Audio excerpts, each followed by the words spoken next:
yau zan bada babban sirri akan shi gashi nan kamar haka za ka gani ana ci ka gani furen na ci to wannan abin da kuke gani ana samun na kan hanya kamar haka ka gani na kan hanya na kan hanya haka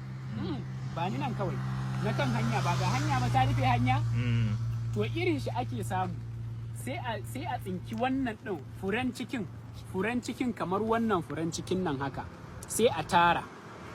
to idan aka tara abin da ake bukata shine ka samu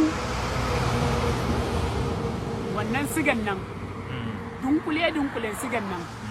da ake sadaka da shi to kai ba siya za ka yi ba na sadakan ana sadakan ka karba malam ka hada da wannan ka daka ka samu asalin nono wanda aka tatsa daga ƙwarya kuma ƙwaryar ya zamana fulanin da ta tatsi wannan nonon ba ta kai shi ko ina ba ta shiga da shi ɗaki ba daga wurin ka karɓa kai ma idan ka karɓa kar ka shiga da shi ɗaki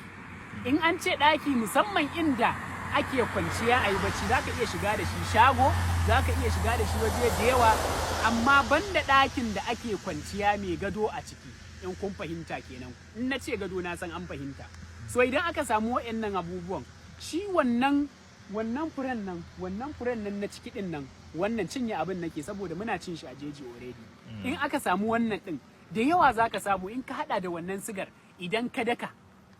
daka to abin da kake jira shine wannan nonon idan nonon ya zo kullun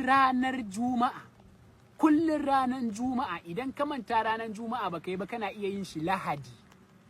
ka sha shi ka sa shi kamar ya zama siga sai ka dinga shan shi wallahi malam idan jama'a kake nema in farin jini kake nema to kai amfani da wannan amma ina mai tabbatar muku farin jini ba abu bane wanda ya kamata mutum ya sha shi babu dafa'i saboda haka a nemi dafa'i da kyau ka fara tsayawa kanka da kyau tukunna kafin ka nemi al'umma Allah ya sa mu dace kuma na sharing wannan bidiyon domin mutane su gani su amfana ban yadda wanda bai da dafa'i bai yi wannan sirrin yawwa